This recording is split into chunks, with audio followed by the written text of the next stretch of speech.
ഭഗവാന്റെ കരപരിലാളനമേൽക്കാനും ചുടുചുംബനമേൽക്കാനും രാധാറാണിയേക്കാൾ ഭാഗ്യം ലഭിച്ചത് സ്വരരാഗ സുധാവാഹിനിയായ ഭഗവാന്റെ ഓടക്കുഴലിനാണ്.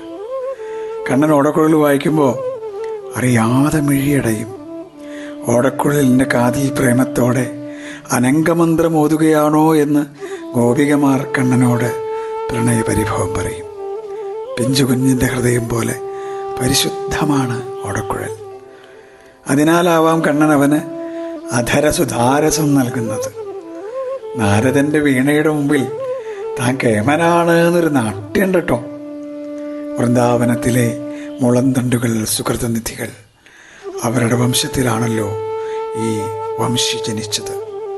കൃഷ്ണ.